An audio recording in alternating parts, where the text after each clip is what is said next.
everyone, Pet Safety Crusader here, checking in with you the day after Valentine's Day. But February 14th is a day that's also not just about hearts and flower and love, although love is always a part of it, especially when our best friend is not by our side. And we love them so much and we don't want to lose them. And you may have heard in the tease about 100,000 dogs and cats are stolen each year.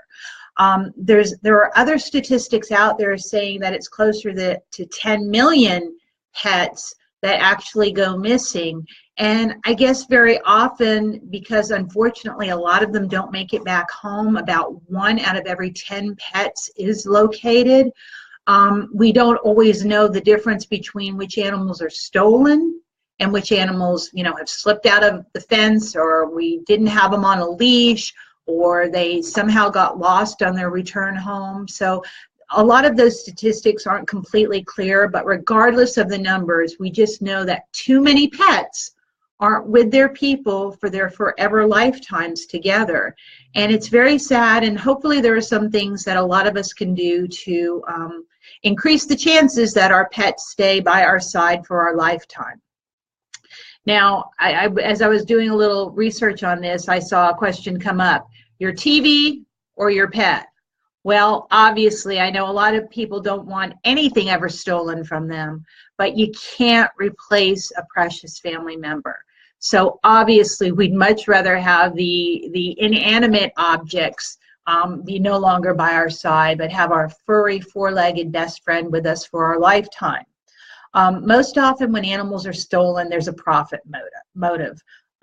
People are called bunchers who actually sell animals to laboratory situations. There are some laws being enacted. Actually, in 2016, one went in that put Class B dealers out of business. But, people always operate under the radar. And that's actually why very often, sometimes if you go to volunteer at a shelter, they may do a background check on you. They may have to do it also because at an animal shelter, if there's veterinary care, there can be all kinds of drugs and medications there as well. But oftentimes, there are 2 other reasons that background checks are done at people that even volunteer at shelters or for rescue organizations. And one of those reasons is they want to make sure this person isn't going to be somebody that has access to the animals and can now sell them to labs or for some other form of profit. Another reason, very sadly too, that they do background checks is very often, kids are hanging out in animal shelters and they want to make sure that humans that aren't up to no good aren't hanging out there as well. So, as much wonderful stuff as there is in the world, there's also some, bad and unsavory and downright evil and disgusting stuff too. So we're going to all do our best to keep our animals safe. Sometimes people also do what's called flipping. Oh, Haiku just joined us. He was barking during the tease because I had just got home and I was a little bit late giving him his afternoon snack, but that's now under control. But sometimes people will steal a purebred dog in particular and sell it to someone else, and that's called flipping. And most of the time, this is usually the smaller purebred dogs. Hey, buddy, the Yorkies, the Pomeranians, the Maltese, the Chihuahuas, but it can be any breed. Pets are often stolen just simply because they think the people that lost the pet might issue a reward if the pet is found. So how doubly evil is that?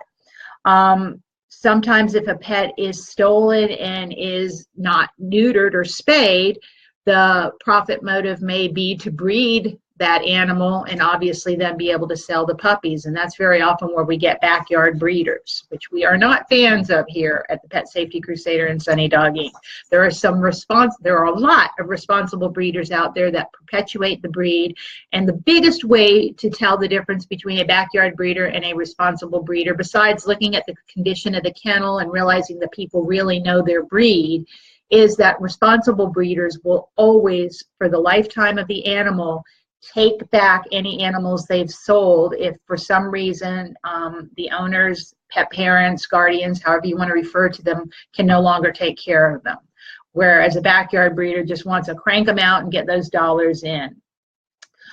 Unfortunately, another reason animals are often stolen are for fighting rings. And those might be the big dogs that can go in the fight, but it can also be the smaller dogs that are used as bait.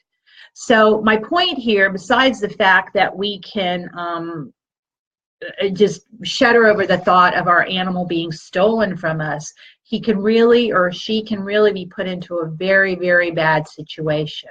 Another thing that occasionally happens is it might be a disgruntled neighbor that doesn't like the sound of a barking dog or just doesn't like having an animal in the neighborhood. Sometimes will steal an animal and either take it to a shelter or, out of town or whatever.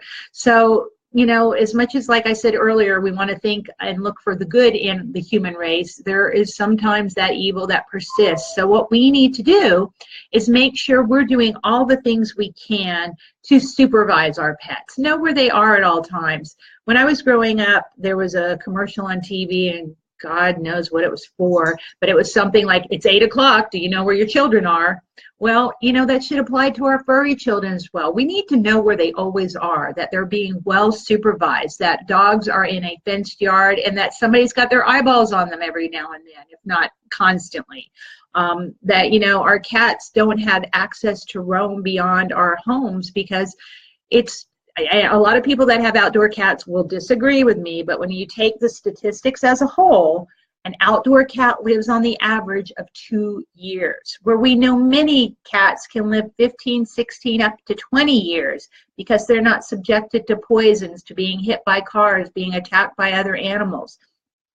A cat in a backyard, even if it has that wonderful cat fencing on it that kind of angles inwards that prevents a cat from jumping out, a hawk or an owl or some other bird of prey can swoop down and get it. So, no animal is safe unsupervised, just like a toddler wouldn't be. Because when you have a dog or cat for life, you basically have a toddler who isn't, going to go beyond that stage, but is going to love you unconditionally for his lifetime. When you're running errands, so many of us are inclined to bring our pets with us. But if they can't go with you on every stop, they're better left off at home in their safe environment. In just a few months or weeks even, I'm going to start talking to you about never leaving a pet in a parked car because of heat problems. But right now I'm talking about, they could be pet napped. Any animal is, subject to being taken out of your parked car. Even if, first of all, you don't want to have the windows completely rolled up because the animal wouldn't get any air. And even if they were, windows can very quickly be busted out. So never a good idea. And follow these rules it doesn't matter if you have a Chihuahua or if you have a Rottweiler. A big protection dog can be stolen just as easily as a smaller pet can. So don't think you're out of the woods if you have a Mastiff or a St. Bernard or a Great Dane. People want them as well, and sometimes they're even in more demand because they're more costly to purchase. By spaying and neutering your pets, not only do you help with a lot of health conditions, and I know I've talked about this before because February is also spay and neuter your pet month, but spayed and neutered pets are less likely to be stolen because they can't be sold for breeding purposes or, flipped as a purebred dog. So, that's one other deterrent as well. And then there's nothing like the microchip. Certainly have those tags on your pet, but of course we know tags and collars can be taken off. But a microchip is there for the lifetime. It's injected between the shoulder blades. We'll talk about microchips in detail at some point during one of these little sessions, and I'll show you one in the big honking needle that it goes in with. But microchips are a way to have you and your pet reunited should ever the worst happen. If it does, however, my best advice is never give up. We've heard these amazing stories of pets being reunited with their people months, even years after the incident. And I pray and hope that nobody's ever without their pet, even for a day, because it's got to be one of the worst feelings ever. But just don't give up. Keep trying.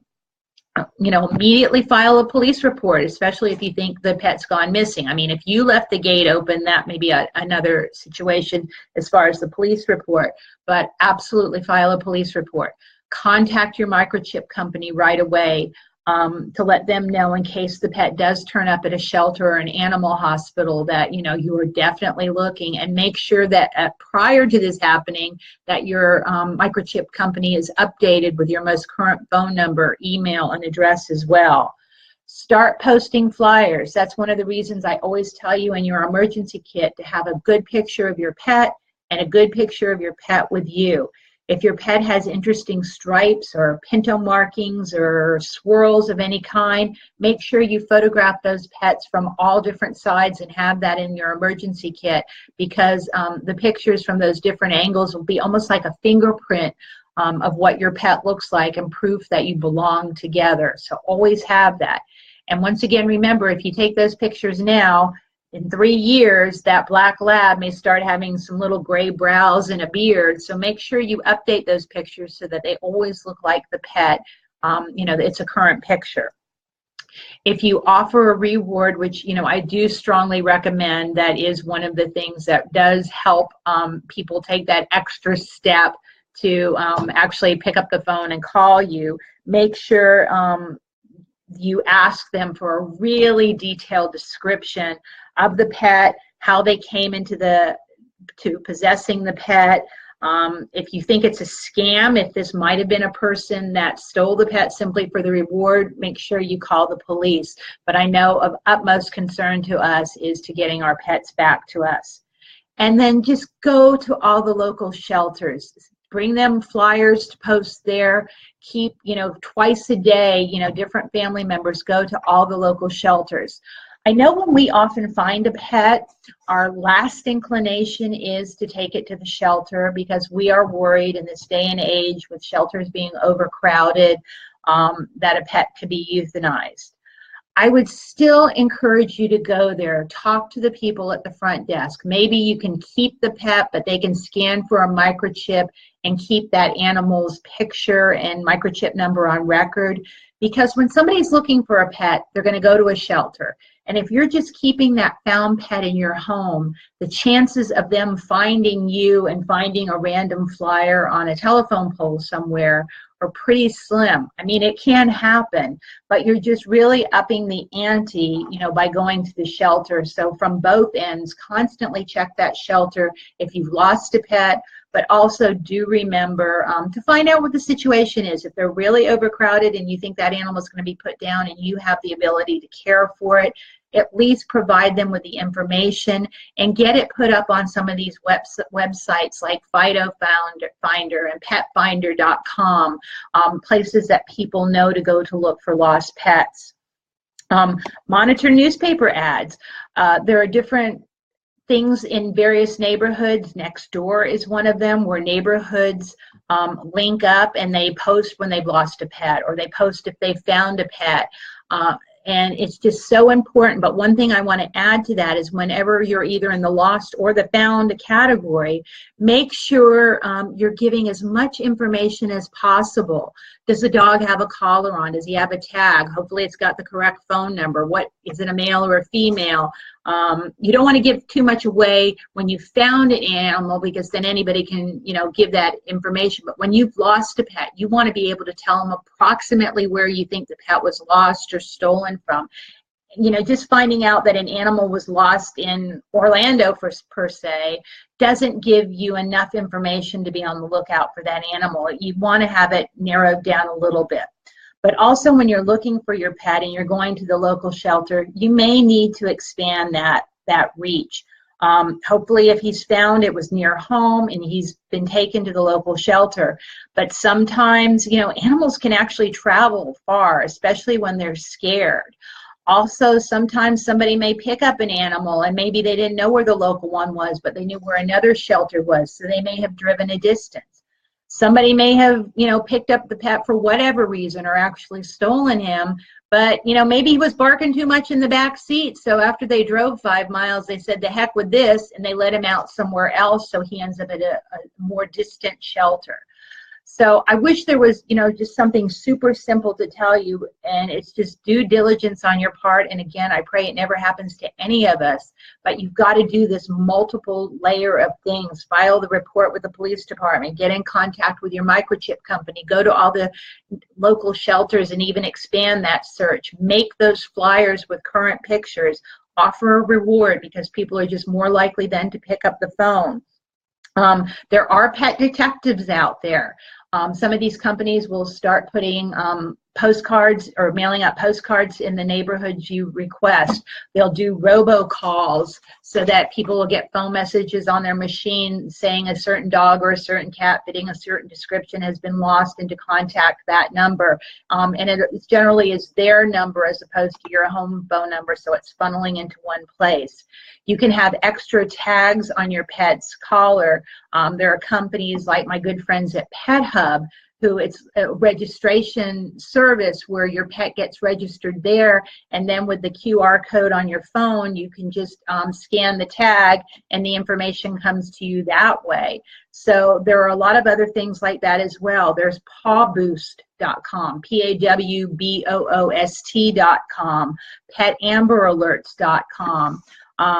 I personally don't know the differences between one from another. I knock on wood and pray that I will never need their services, but I know some of these people are great, and I'm just lucky since I knocked on wood that Haiku didn't start barking. But you just have to keep on trying. That's all I can tell you. And I just wanted to look here. Some of you are saying, yes, that Facebook is full of lost pets. It's so sad. I picked up a pet once, kept him all night, no tags, and on the way to work the next morning saw posters. So that's great. That was a great recovery, Barbara. 4 paws up to you for being able to locate that pet's, family and get him back safely. So just, supervise, supervise, supervise. It only takes a moment for a pet to get out of our sight.